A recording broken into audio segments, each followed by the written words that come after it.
from the human capital formation chapter. Now, today we discuss about the problems facing human capital formation in India.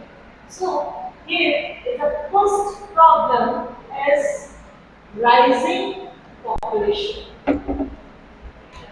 Rapidly rising population adversely affects the quality of human capital, and this is because reduces current availability of the existing facilities relating to housing, sanitation, drainage, water system, hospitals, education, power supply, and so on.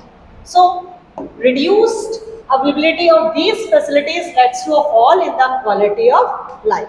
तो हम यहाँ पे देख रहे हैं कि जितना जैसे जैसे यहाँ पर पॉपुलेशन इंक्रीज हो रही है, तो यहाँ पर क्या देख रहे हैं कि आपका जो ह्यूमन कैपिटल है उसकी क्वालिटी भी रिड्यूस हो रही है, and due to this also reducing the availability of the quality of life.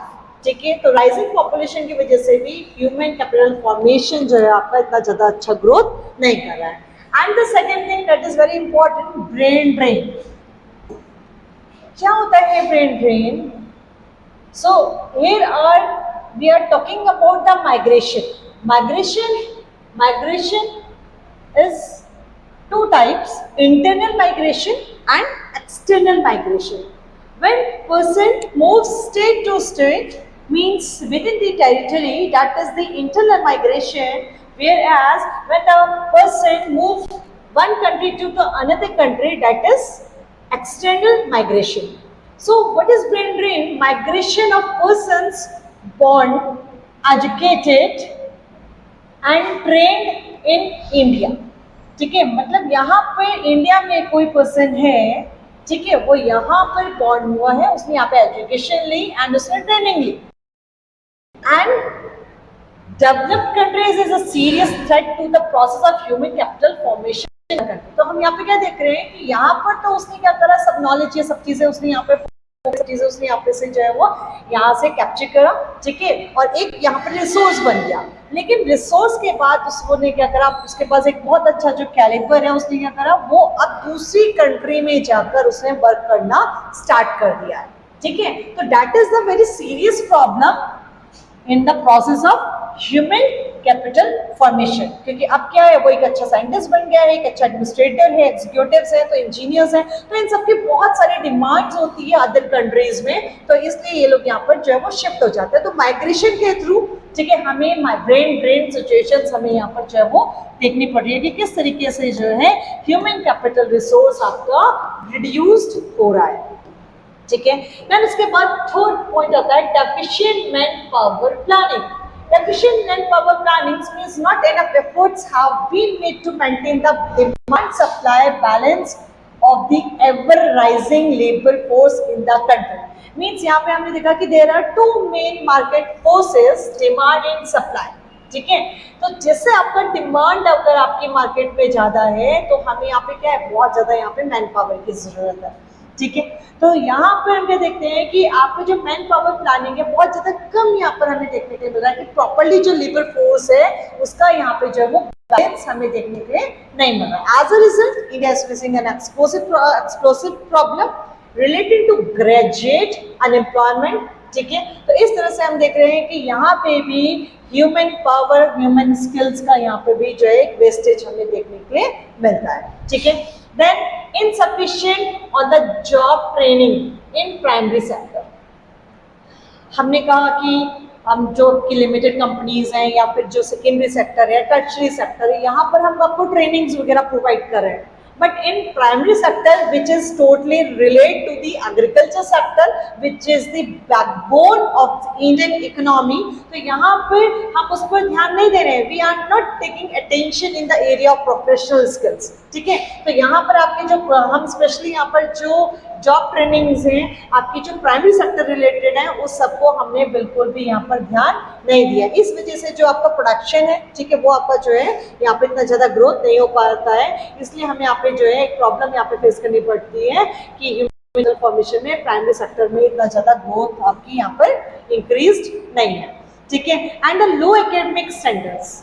ठीक है। वैसे तो हम क्या देख रहे हैं कि न्यू इकोनॉमिक पॉलिसी आ गई है 2020 NEP, ठीक है। अभी जो है उसको रन होने में थोड़ा सा जो आपके इम्प्लीमेंटेशन होने में उसको स्टार्ट होने में जो है वो अभी टाइम लग रहा है, ठीक है। उसके बाद हमारे पास एक इफेक्टिव रिजल्ट्स भी मिलेंगे हमको। तो अभी हम क्या देख रहे थे कि अब तक आपका जो लो एकेडमिक स्टैंडर्ड है, ठीक है, ये भी एक ह्यूमन कैपिटल फॉर्मेशन करने में हमको एक अच्छी मदद यहाँ पर जो है वो नहीं दे पा रहा है, क्योंकि हम ये देख रहे हैं कि जो हायर एजुकेशन है, ठीक है, वो इतना अच्छा जो है वो इतना ज़्यादा हेल्पफुल नहीं हो रही है। तो क्या है कि in our enthusiasm to spread higher education, we have been opening many universities. अगर हम लोग चाहते हैं कि एक अच्छा एकेडमिक स्टैंडर्ड्स यहाँ पर प्रोवाइड किया जाए तो हमको यहाँ पे अच्छी यूनिवर्सिटीज़ ओपन करनी चाहिए, ठीक है, जिससे क्या हो जाएगा कि हमारे पास एक जो है स्किल्स हमारे पास एक्सपर्टाइज हमको यहाँ पे ह्यूमन जो है आपको मिलेंगे, जिससे क्या हो जाएगा, इससे इंटरनेशनल लेवल पे भी हम लोग यहाँ पे फाइट कर सकते हैं। और बहुत अच्छा जो है आपका स्टैंडर्ड अगर अच्छा होगा एजुकेशन का तो एक ह्यूमन कैपिटल फॉर्मेशन होने में काफ़ी ज़्यादा हमको मदद मिलती है, ठीक है। तो ये सारी की सारी जो प्रॉब्लम्स हैं जो हम लोग which are facing in human capital formation. Then the next comes the importance and the objectives of the education. So as already we know that education is very important role for the human. हम previous classes में 9th class से हम लोग पढ़ते आ रहे हैं people as a resource totally focusing on education and health, है ना। तो यहाँ पे हमने देखा कि क्या है आपका इंपॉर्टेंस, क्या है ऑब्जेक्टिव, क्या है एजुकेशन का। तो एजुकेशन क्या प्रोवाइड कर रही है, it produces responsible citizens and also develop science and technology, facilitates use of natural human resources of all regions of the country. अब क्या देख रहे हैं कि आपको एक रिस्पॉन्सिबल सिटीजन बना रही है, क्योंकि हम लोग यहाँ पर क्या एजुकेशन ले रहे हैं, यहाँ पे सोशल इन्वायरमेंट के थ्रू, हम यहाँ पे SST के थ्रू हमें पता चल रहा है कि क्या हमारे राइट्स हैं, ठीक है। बहुत सारी नॉलेज हमको मिल रही है, हमें एक्ट्स के बारे में हम लोग को नॉलेज मिल रही है। साइंस एंड टेक्नोलॉजी के थ्रू हम लोग यहाँ पे बहुत ज़्यादा यहाँ पे रिसर्च कर सकते हैं, ठीक है। हम लोग यहाँ पे काफ़ी ज़्यादा हमको नॉलेज हमको यहाँ पे मिल रही है। नेचुरल ह्यूमन रिसोर्सेज को हाउ टू यूटिलाइज देम, ठीक है, ये सब चीजें facilities when you are educated तभी हम इसको यहाँ पे फुलफिल कर पाएंगे, ठीक है। And it so expends the mental horizon of the people.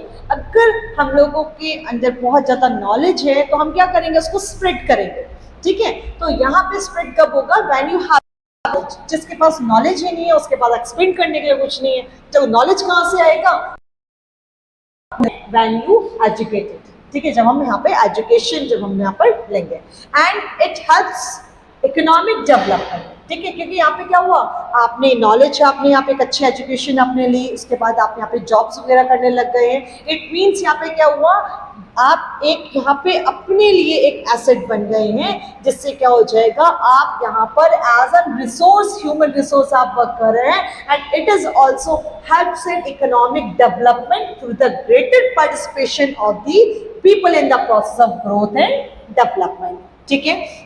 And it also promotes cultural standards of the citizens, and the most important, it develops human personality,